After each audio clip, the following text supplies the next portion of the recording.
Krishna, and welcome back to the Bliss podcast, episode 10. Oh well, almost 4 new episodes all happening at the same time. So I'm your host, Maitreya Das, and I'm here with Purujit Prabhu. Please introduce yourself, dear Purujit Prabhu. Hare Krishna. Very nice. So today, on this episode of the Bliss podcast, we're going to be discussing the biggest rascal in the world today, Richard Dawkins, inspired by Darwin. So for those of you who don't know, Richard Dawkins is a famous for some and infamous for others atheist, biologist, and he wrote a book called The God Delusion, wherein he criticizes the belief in God. He very adamantly preaches atheism, and he's all over TV, YouTube. He's got many. He's a participant in other people's podcasts. Maybe you've seen him on Joe Rogan, on TV interviews like that. So he's a pretty I wouldn't say a household name, but he's pretty famous for his critiques on religion.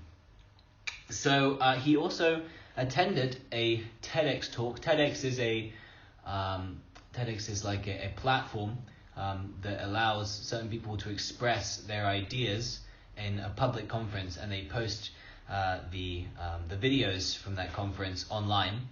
So Richard Dawkins attended one of these big TEDx talks, and he there preached militant atheism, which is an interesting concept. So we thought today we'd give an analysis from the Hare Krishna point of view. So, Prabhu, what is the Hare Krishna view on atheism? Just to say one more thing, this idea has been suggested by our friend, devotee, Anand Prasad from Singapore. Hare Krishna Prabhu, thank you for this nice tip. Hare Krishna. So, the atheism is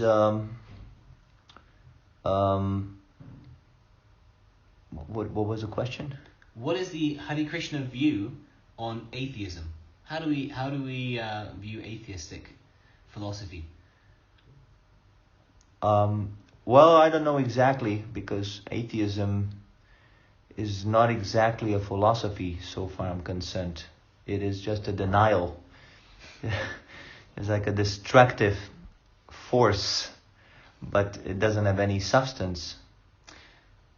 Well, from my understanding, what is the main teaching of atheism, or main argument of atheists? There is no such a thing. I don't think so. I think that they have an understanding that religion, their philosophy is that there shouldn't be a religious philosophy, because What is religion?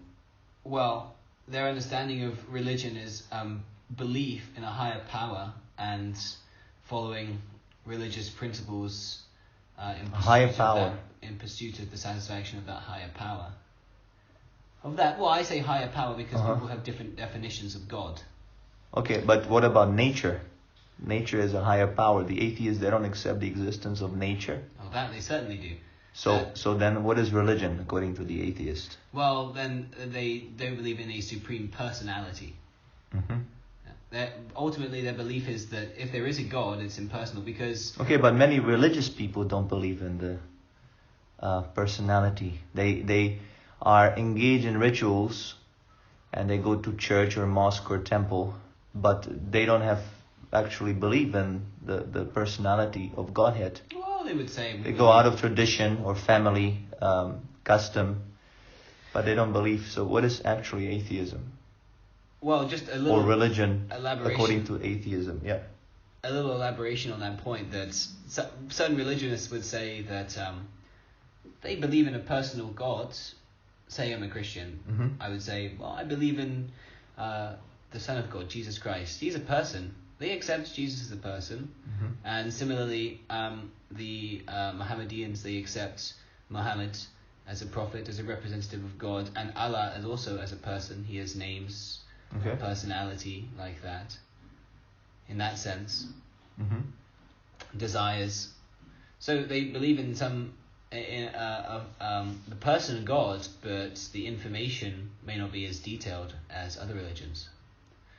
I think, in my understanding, that most religions, at least the big ones, the big shots, so to speak, Christianity, Mohammedanism, they and the Jewish religion, is that they believe in a supreme controller. The degree of detail in that personality is varying. Okay, what do the atheists believe? The atheists believe in the fact that there's no personal God, there's no supreme person who's controlling everything. No, but when you say believe, it must be something positive. You can't believe in... Yeah, they believe in non-existence. That doesn't make sense. You can't believe in non-existence of something. Well, an atheist might say that you believe in the non-existence of an impersonal God, like that. An atheist might say you believe in the non-existence of an impersonal God, just in the same way that he believes in the existence of an impersonal God, and he doesn't believe in the existence of a personal God. So what is religion then? Well, religion is to follow the laws given by a personal God. Okay, but and atheism. Okay, but the atheists, they have to accept the laws given by the government. Or there's a president, minister, someone is the highest authority. So that is the supreme personality they have to follow. If they don't follow, they go to jail. Yes, but anyway, the point I'm trying to make is that these so-called atheists, they do not understand who God is and what is religion, and they're trying to negate the I would say there's a marginal symptoms or marginal considerations when it comes to the topic of God. They don't actually strike at the core. They go around the bushes, just like, oh, we don't like religion, we don't like the church, we don't like the organized this and that, and many people have created atrocities in the name of religion, and so these are marginal signs. But strictly speaking, if they want to be atheistic, they must know what is God. They must clearly define it in order to be against it. They just go around the effects of God. Yes. So the Krishna consciousness movement is presenting a scientific understanding of God. It is not a belief, as people think it's a belief, Hare Krishna belief. That's not a proper understanding of what the Krishna consciousness movement stands for.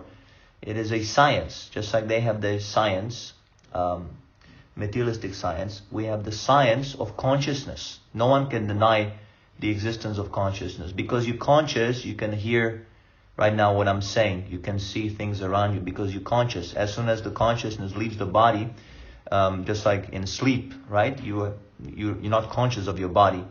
The eye will not see, the ear will not hear. So what is that consciousness is very minutely described in the Vedas. And the Krishna consciousness movement is a scientific movement to present these ideas to the materialistic society, materialistic men, materialistic scientists, those who are intelligent, the intelligent people who want to understand God scientifically through logic and reason. So yeah. That's okay, so this is the difference between religions that a scientist, an atheist would usually attack, let's say, like that. Yes. And the Krishna consciousness movement. Yeah, I'll be very interested. People like what is his name? This guy. Richard Dawkins. Like Dawkins, if they could maybe study our books and then try to argue from the atheistic point of view, it'll be very interesting. So on one hand, of course, we're not atheistic. We accept the existence of the Supreme Lord. And in the Vedas, it is mentioned that the Supreme God's name is Krishna. And he is described in various ways. But on the other hand, these atheistic people could also be invited to study the Vedas and try to apply their logic and reasoning to in this way. I see. Okay, so this is an open challenge to all atheists. Yes. To study Srila Prabhupada's books. And come and argue. Let's argue Okay, very good. on a little bit more elevated platform. Mm-hmm. Okay, so I'll make this public. So now we're going to go and listen to this talk that Richard Dawkins gave at TEDx in California, and we're going to break it down. Okay, so without any further ado.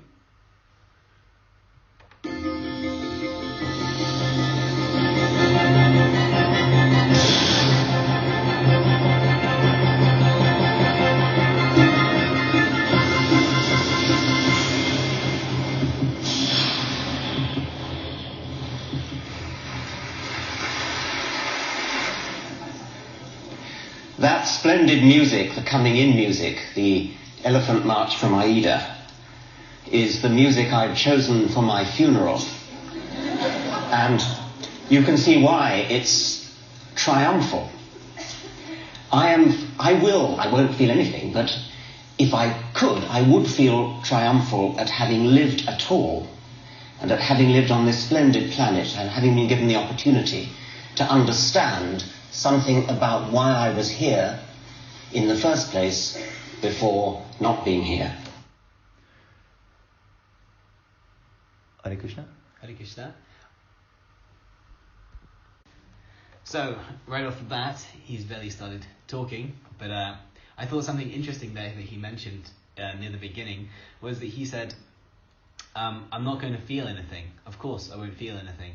But this is a belief. The scientists are against this concept of... Can you just summarize what he said? This.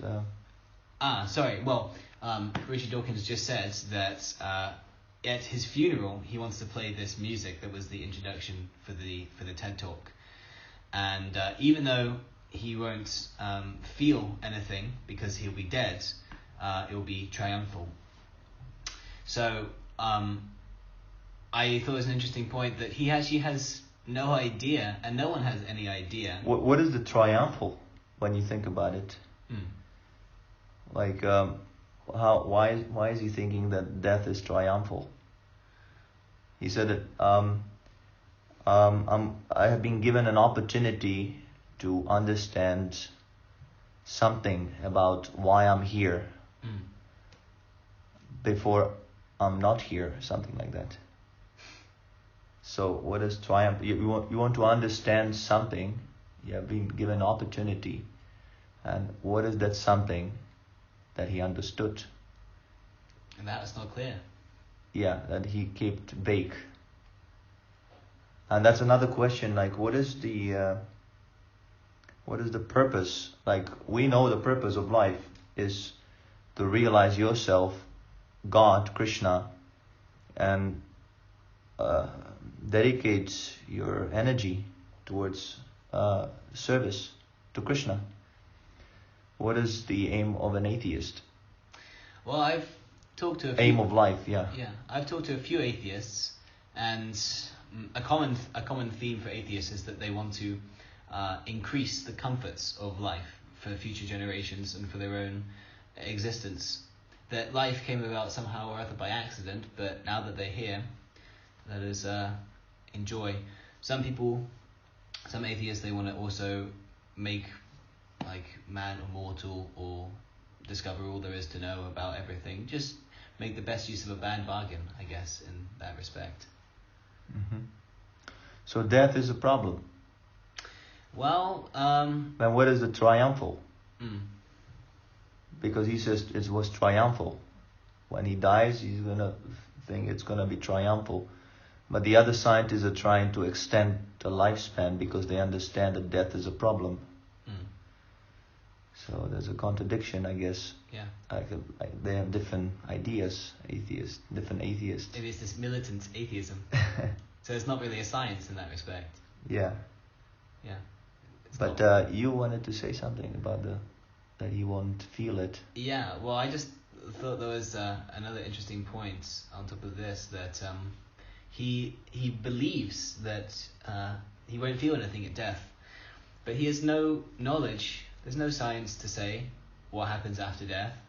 He cannot say for certain. Nobody can say for certain without higher authority. Yeah, the most scientific would be to die. Yes.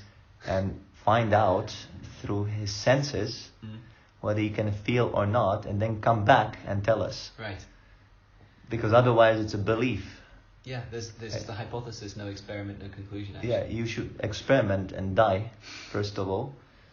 Otherwise, why should we accept you? We need evidence for this. Right. Yeah, he just says something and expects people to immediately accept it. Yeah, so that is religion, right? Accepting some higher authority to tell you what is reality. Yeah. You say there's no God, but you're actually acting on the platform of God. Yeah. You're acting as the highest authority. Yeah. So that is not very atheistic, what he just said. Shall we go on? Yeah, maybe we should just clear up this point that atheism. Can I just clarify maybe that your point is that atheism means that you shouldn't accept any higher authority like that, or what is the point there exactly? Well, yeah, authority means a higher principle or a higher personality than me, who will tell me what to do. But maybe he would say in reply that there are intelligent people, more intelligent than him or intelligent than another person, and they can ascertain based on, I don't know, some understanding of the laws of nature or something. They have some higher intelligence than him, and he can't accept them as a higher authority. Yeah. But then you would get to this point that eventually you could just keep on going up incrementally in higher intelligence, and you would eventually get to the most intelligent. That's true. And that would be God. Yeah. Anyway, he said that I've been given an opportunity to understand something about this life before I again cease to exist, right?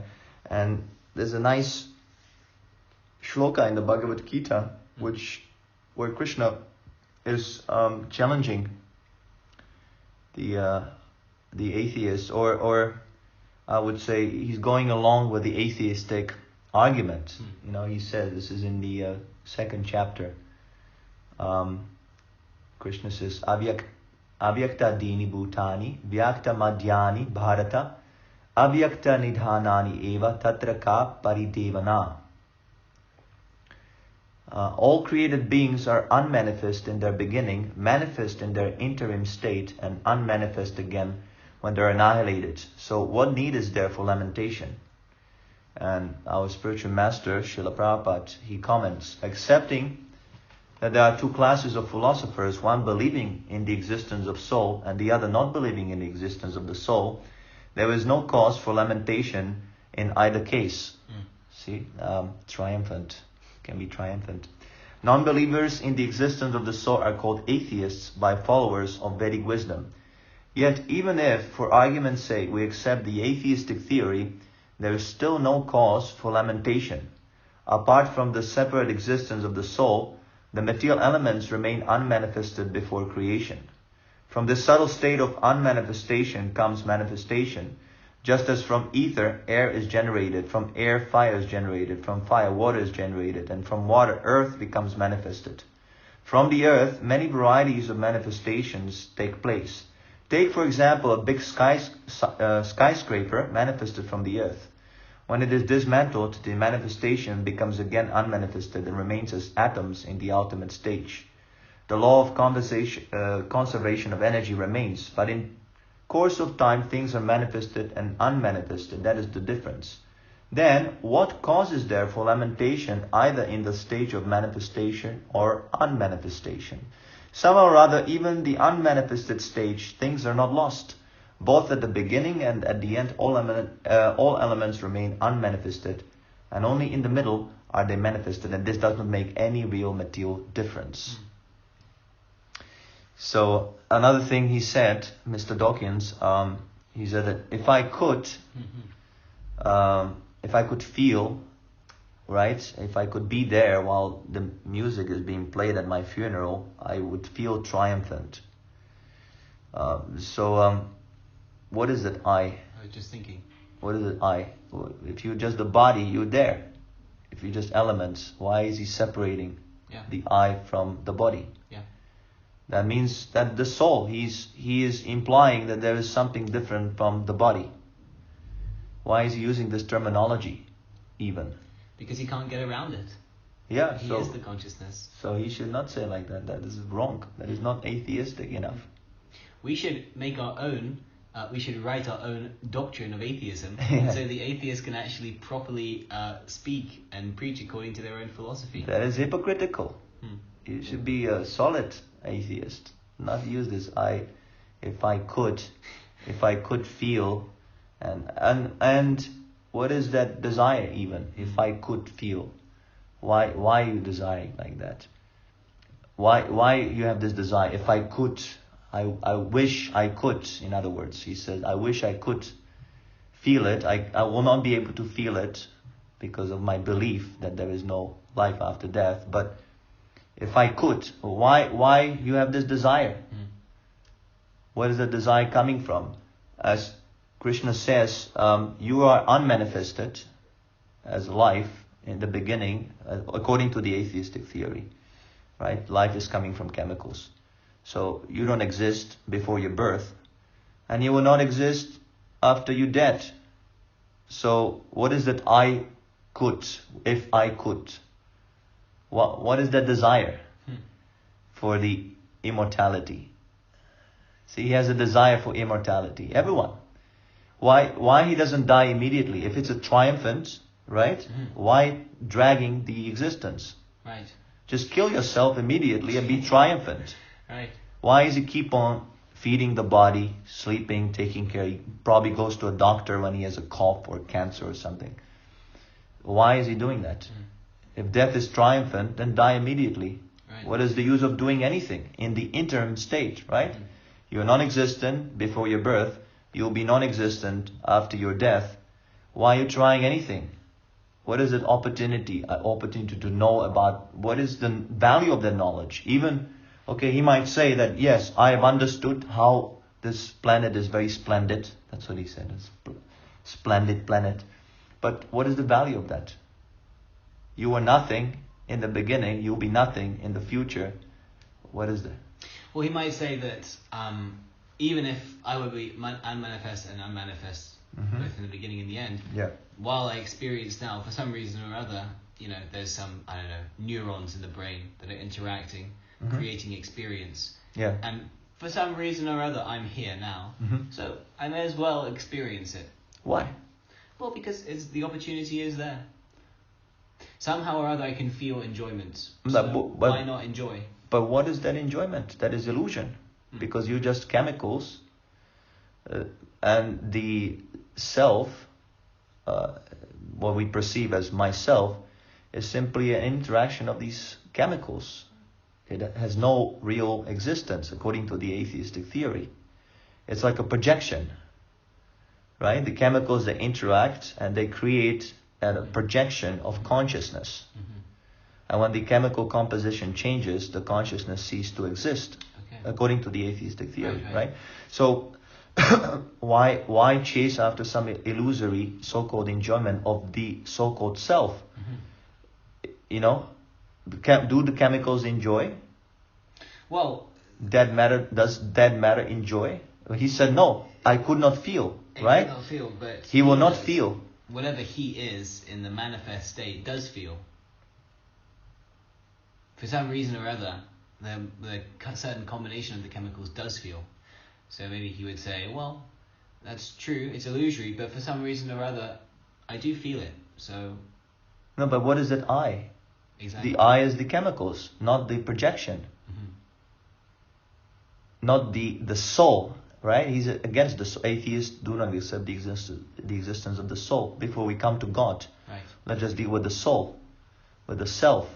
They say that the self is just, it's irrelevant. There is no self. There is no self. They're just chemicals, they interact, and then when they change, and then Prabhupada, he says, it does not make any real material difference, because when you die, the same body stays there. Yeah. The law of preservation of energy, nothing is lost. So why, why are you lamenting? Right. So, like that.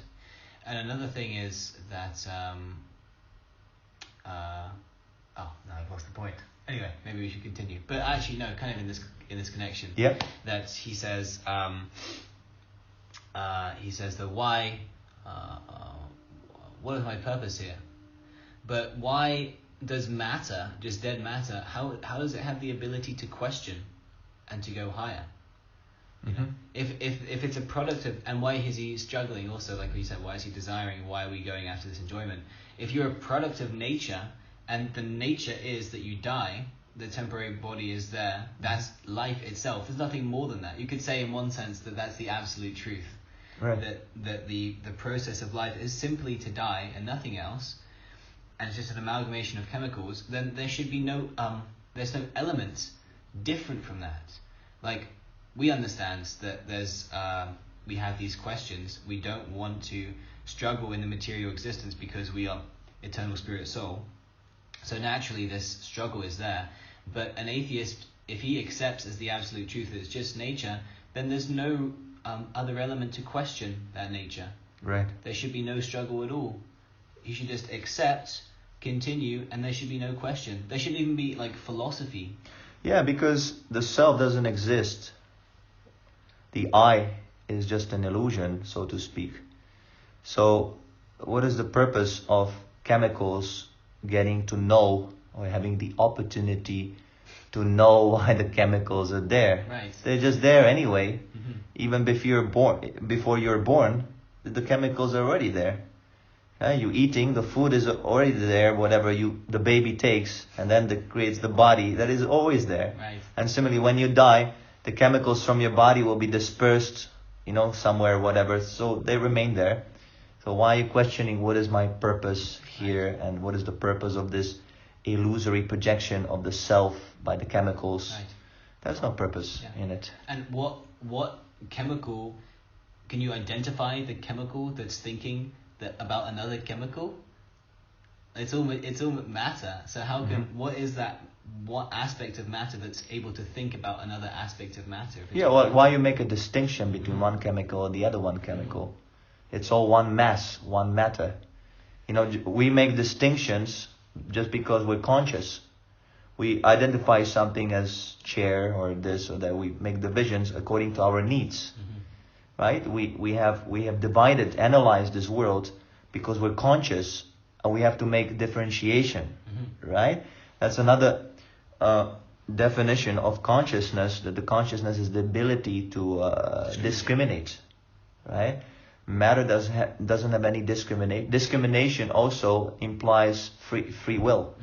Right? You have a choice. Discrimination means choice. This is good, this is bad, and I'm going to choose the good, or I'm going to choose the bad, whatever.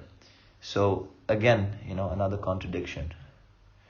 It's so when we go like this, I'm just like realizing that, because I was an atheist also. I was raised in non-committed family. We were not religious in any way, and I think I was an atheist. I didn't know about it, but I was not dealing with the question of God at all in my childhood, and so on and so on. And these are some of the reasons, as now when we're discussing, I'm remembering that these were some of the reasons why the atheistic standpoint just was not enough for me to answer questions that I would like to be answered. Right. So in one sense, many people, they become atheists because they're unsatisfied with the answers that the religious philosophy doesn't give them, or does give them. So in our case, it's the same thing, but we're dissatisfied with the atheistic standpoint. Okay. Right. Especially in the light of the Vedic scripture, the Vedic philosophy, it seems very trivial. These arguments, they seem very childish. Yes. That's why I told to Anand Prasad Prabhu I said that this atheism is like a joke. It's basically a joke. It's not a serious argument. Right. But unfortunately, people are so passionate and brainwashed, though so much stuck in their ways. They're not able to hear. I mean, I had some experiences discussing with atheistic people on Facebook, and it was very difficult. They could not understand. They could not grasp what the Vedas, what these different concepts are. They could not grasp it. What to speak of discussing them. They immediately identify something as something else, very biased, because coming from many of these atheistic people are coming from a religious background. It seems like a response to very dogmatic religious upbringing. So then when you simply say God, they are reminded of their traumas from childhood when they were, had some bad experience with religion, or they were forced to believe something blindly. Yeah. It's like they also put all religions, like they group religion under one banner. Right. And they say that the dogmas of one religion, they dogmatically say that the dogmas of one religion apply to all religions. And then they kind of use that one religion as like a straw man for fighting against all religions, which is ignorant, actually. They don't consider, like we said earlier on in the podcast, they don't consider other religious scriptures. Or they do not know what is religion. According to Vedas, according to Krishna conscious philosophy, the religion means eternal occupational characteristic of every living entity, not just humans. That is universal for every living entity, is to serve. Everyone is serving. Even an atheist has to serve someone. So they have no idea what is religion. Religion is not a belief. Belief may change. It is not eternal.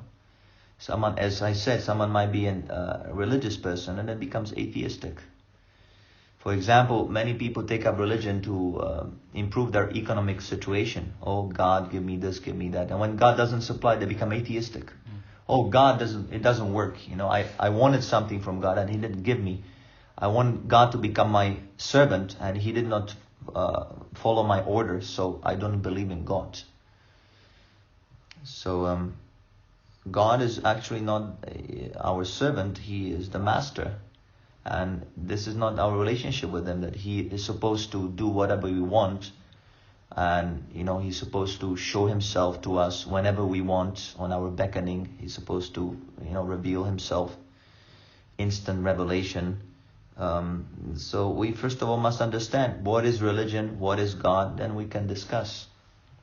Yeah, this is like the transcendental knowledge of the Vedas, right? That is above the material conception. Yeah. People take that God is something material. He operates on a conditional basis. Yes. Yeah, so they get frustrated.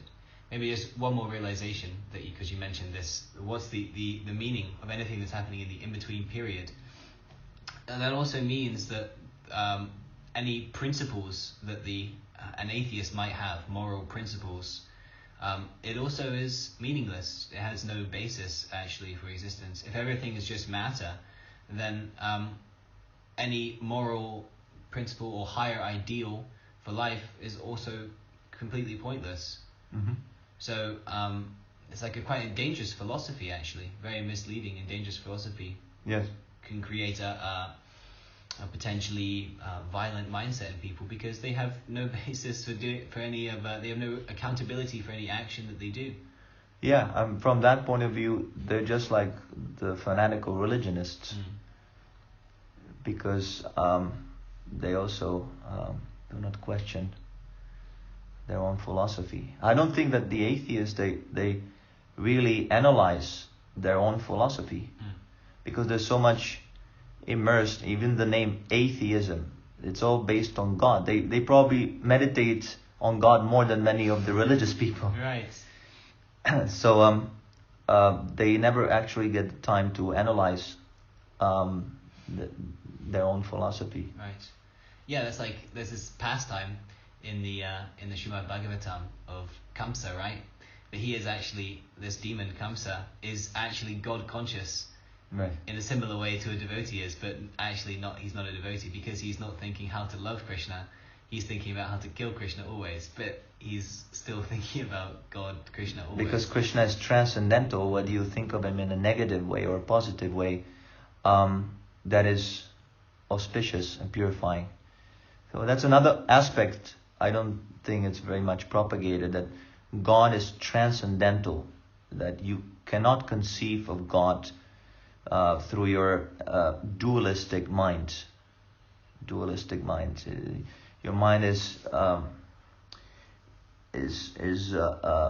working on this principle of duality: good, bad, religious, irreligious. See, God doesn't have to be religious or moral or good or bad. These are limited conceptions. And if we want to understand God, we have to come out of these limitations of matter. And that's why the process of yoga, sense control, is required. It is not supposed to be some kind of a dogma that if you do not have sex life, then you go to hell. But we have to scientifically understand, yes, if I'm indulging in senses, if my senses are let loose, so to speak, I have no grasp over the senses, I can't control my mind, and then it is very difficult to understand transcendental subject matters. Because, you know, the transcendental philosophy doesn't work on these mundane ideas. It has nothing to do with the mundane ideas, dualistic ideas. So, So what is that process for understanding? it's very simple. Even an atheist, he can try it out. We chant the Maha Mantra. Mantra consists of two words. Man means means the mind, and tra means to liberate. So mantra is a sound formula that helps you to transcend the dualistic platform of accepting and rejecting, so anyone can do it. Hare Krishna, Krishna Krishna, Hare Hare, Hare Rama, Rama Rama, Hare Hare. And this is the direct evidence. If someone is chanting this mantra at least for 7 days, regularly, every day, for as much as possible, he will have a direct experience of Krishna or God. Because they ask, we want the evidence, and so on, so on. So you don't have to join any religion or pay any money. You try this mantra, and the evidence is there. This is our challenge to the atheists. All right? Practical experiment to realize God's. Yeah, because they always ask, I want the evidence, right? Where is the proof of God? Give me proof. I want to see. So take it. Now, if you don't take this mantra and you say God doesn't, I don't want the mantra, then you're not a real you're not scientifically minded. You're a sentimental atheist. yeah, because like Galileo Galilei, this scientist in the middle, so I think he made a telescope or something. Yeah. He was asking the church representatives, just look through the telescope, just look through it, and you will see that what I'm saying is a fact. But they would refuse. Say, no, we're not going to, this is devil. Right? So similarly, the atheistic people, they will say, oh, no, this is dangerous. This is fanaticism. This is a religion. I will not chant your mantras. So then... You're not serious. You're not serious, yeah. You're dogmatic. That is our challenge. The Hare Krishna challenge for the atheists. Jai. Okay, so, wonderful. I think that does it for this episode of the Bliss Podcast, episode 10.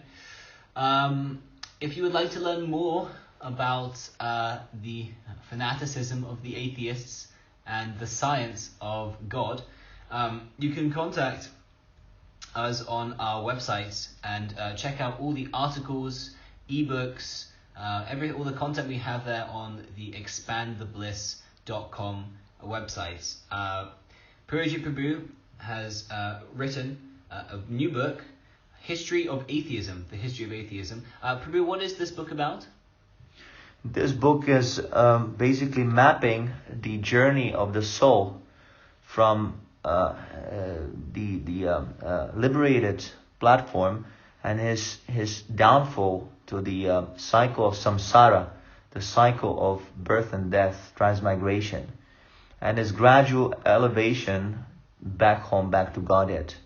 So it is a very thorough history of the atheistic mind frame.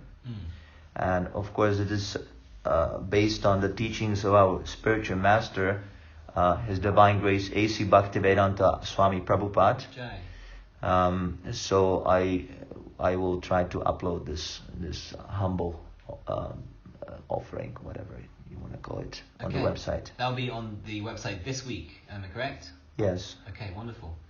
So you can also read a very nice article by Purujit Prabhu where he smashes Dawkins in even more depth. Dawkins Delusion. You can find it on Expand the Bliss in the article section.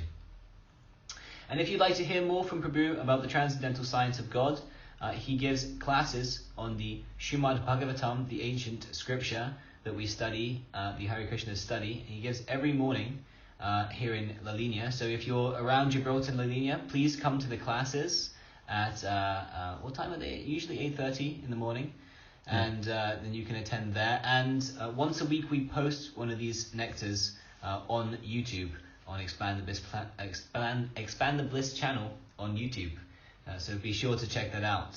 You can also get in contact with us on any of our social media platforms like Instagram and Expand the Bliss, Facebook at Expand the Bliss, or the Bhaktivedanta Bliss and Sound Society, I think is the actual tag there. Yeah.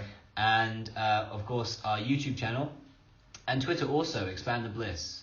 Everything Expand the Bliss. And please help us expand the bliss by sharing with your friends, liking the pages, putting your comments, your challenges, your feedback, your questions, anything. We are open to all kinds of your Vani. So we would appreciate... we respond feedback. All the messages, whatever message you send us, we respond all of them. So don't be shy. Very nice. So, unless it's some nonsense, of course. even that we might give you a smash. Yeah. So be sure to check that out. We're going to put links down in the description of this podcast on the YouTube, and we'll be posting links also. I think we're going to be putting this on Buzzsprout. Oh yeah, sorry, yeah, I forgot. It's on Spotify. Thanks to Christian, our good friend Christian and Makancha Prabhu. Very nice. They have put all the podcasts on Spotify, and that means Buzzsprout, and from that you can access it on Spotify also. So if you're listening on Spotify, Hare Krishna. Jai. So Prabhu, maybe one more cherry on the pie here. Yes. Who is the greatest atheist? Because this Richard Dawkins, he wasn't really up to snuff. I wasn't satisfied by hearing his arguments. So, who is the greatest atheist? Oh, you're asking me? I'm asking you. Who, in your opinion, is the greatest atheist? I don't know.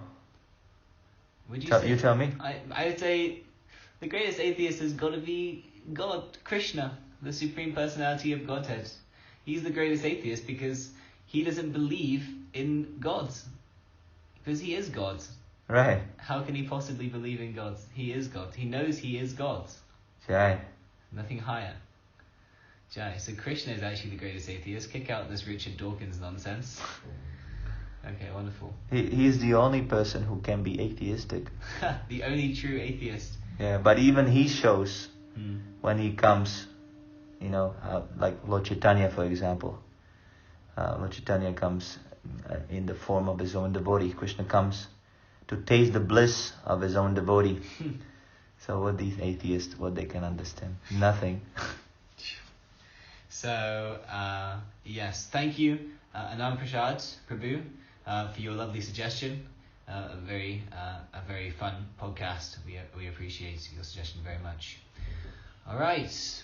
All glories to Srila Prabhupada. Jai. Jai. Hare Krishna. See you next time on the next episode of the Bliss podcast. Please send in some suggestions if you have any ideas for the next one. We're always open. And we're having some technical difficulties with the outro music. We don't want to finish. Yeah, it's too good. It keeps on going. Alright.